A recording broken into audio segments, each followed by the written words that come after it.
Hello, everyone. Coming at you today with an unedited video to answer a really great question that came up in my membership community recently. So thank you to Maya for asking it. And I liked the question so much, I wanted to make an actual video on it for everyone to see because I think many of you would benefit from the answer. So Maya was saying that she's not sure how to balance healing work with going out and living her life. So Maya says she recognizes that she does have some work to do to resolve her neural circuit dizziness, but she also doesn't want to over focus on it. So how do you strike a balance between doing the work you need to do to heal and going out and living your life? And this is such a great question because I talk about both things on my channel, and we've talked a lot recently about how important it is not to over focus on the symptoms.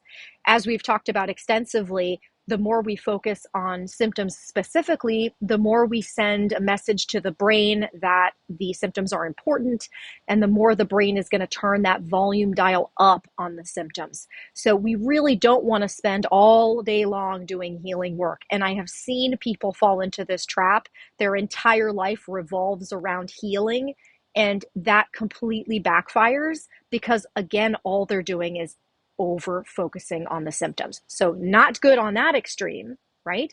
But on the other extreme, there's also the I'm just going to power through my life and not do any work to try to figure out what got me here in the first place. And for some people, that really does work, especially if that person was just kind of caught in a particularly stressful situation one time, and the fear and the anxiety have been the main reason why the symptoms kept going. But for many of you, that's not the case. It wasn't just a one-off stressful experience or a one-off situation where you were fearful or anxious. Most of you watching my channel have had significant series of stressful experiences, whether that's deeply rooted childhood or trauma or major medical scares. Some of you have stuff you know you need to work through. So how to balance those things. So I had to really think about how to answer this question because it is so individual. It looks so different for every person, and it looks so different from each phase of recovery to another. But I came up with some general guidelines for what your week or your routine should look like. So on the deep work side of things, I think that it's very important to make a commitment to some kind of structured work surrounding what got you dizzy in the first place. So it's not necessarily focused on symptoms themselves, but it is focused on why your nervous system got caught in this state of hyper arousal or hyper alertness, or as I often call it, threat mode or danger mode. All words that mean the same thing. So that can look different for each person. However, I very strongly recommend you structure it for two reasons. First, it helps hold you accountable if you know that you're going to do it on a particular schedule during a particular time. But the other reason it's really good to structure this is because it limits you. Okay, so those folks that I mentioned who fall into the trap of healing all the time, they were spending hours and hours a day thinking about trying to dig in, trying to heal. I would recommend, if you're working with a therapist or someone one-on-one, or you are working within a group like my small groups, I'd recommend doing that once a week or maybe even once every other week. And my group members have told me that it's super useful to have that accountability in that time frame. Okay, so that is one option. If that's not something that you're doing or that you feel like you need, but you have some kind of support group, whether that's online or in person, I'd also recommend structuring your time surrounding that. So let's just say it's an online community. You want to, again, build time for that at certain intervals. And when I say certain intervals, it's different for everyone. For some people, it might be daily, and for others, it might not need to be daily, and it shouldn't be daily. For some people, it's just a few days a week, maybe even just twice a week, maybe once a week. You have to feel out what seems right to you, but I would recommend structuring that time and limiting the time that you spend doing that. And we're going to talk about that a lot more in a video on habits. So you can look at my channel to find out more information about that. But those things, regardless of which one you're using, I would recommend structuring and limiting the time. If none of those things are things that you're doing, then you're doing some work on your own. Maybe you're journaling, maybe you're just spending time writing letters, maybe you're talking it over with a trusted friend. In all of those cases, I would again set aside specific time at specific intervals to do this work and limit the amount of time you're doing it. And I know this is, again, this can be hard if you're a fly by the seat of your pants kind of person. Totally guilty of that, right? You're not a time blocking type person, but I really can't emphasize enough. You need the accountability and you need the time limit. So all of those types of work, I would put it on your calendar, block the time, and limit the amount of time you do it. Okay? So that's the healing work specifically. Then there are some components that I think should be in your life every day. And the first one is, I think that every single one of you needs to have some kind of mindfulness practice. I don't mean that you need to meditate, okay? I know meditation can be really hard. You might feel like you fail miserably every time you sit down and meditate. And by the way, that's a sign you're doing it right. So we'll talk about that another time. But some kind of mindfulness practice that involves you coming back to your body and sending yourself messages of safety. So option number one would be a formal meditation practice. I cannot more highly recommend the mindfulness-based stress reduction course. There is a free version. I link to it in my free course on healing chronic dizziness. I'll also link to it in the video description below so you can check it out. It's a little bit of a time commitment. It takes about 45 minutes a day to do it. But if you're interested in trying a formal meditation practice, the course is awesome. But you don't have to do formal meditation. You can also just check in with yourself throughout the day. So in my free course, I outline a method called STOP. And you might have heard of other methods that are based on work around anxiety that are kind of similar, but basically all of them boil down to you pausing, you mindfully pausing, noticing what's going on in your mind and in your body, giving yourself some kind of message of safety, and then resuming your life. And that can take 30 seconds. It's not I have to commit to a 30-minute meditation practice, but that counts as mindfulness too.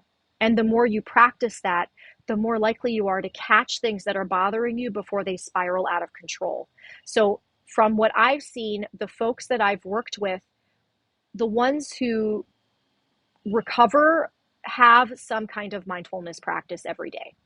That can also be more esoteric forms of mindfulness, such as parts work, such as breath work. These are all things that count as you returning to your body and giving yourself messages of safety. And by the way, when I say messages of safety, it can be verbal. Like you can tell yourself, I'm safe, it's okay, I'm here. Or you can do something like parasympathetic breathing to, again, it's not necessarily to solve your problems or to make you feel better in the moment. It's for you to consistently give your body and brain messages that you are safe. Because when you do parasympathetic breathing, even if you don't feel better in the moment, you are telling your nervous system that you are safe. And we can talk more about that if you'd like. You can also watch the video on parasympathetic breathing, which I will also link to in the video description. I go into a little more detail on why it works and what your goals are for that. But some kind of mindfulness practice, really important. The second thing that I think that you should be doing on a daily basis is having some kind of connection. And there's really, again, no surprise here, but I saw a huge uptick in people who had symptoms during the pandemic. I think the fact that we were under stress is part of it, but I think the biggest part is that we were under stress and couldn't have our normal connections to other people. I've talked about this in previous videos, but we are pack animals. Humans are pack animals. We respond biochemically when we are in the presence of someone else. It helps regulate our nervous systems. And you just heard me say nervous systems, right? When you're in fight or flight mode and you're kind of stuck there, that means you're dysregulated. You're not regulated. So being around people that you love, whether that's friends, family, pets, spending time deliberately with those people or animals throughout the day, every day, is going to help give your body some regulation. And again, that will increase the sense of safety that you have in your life.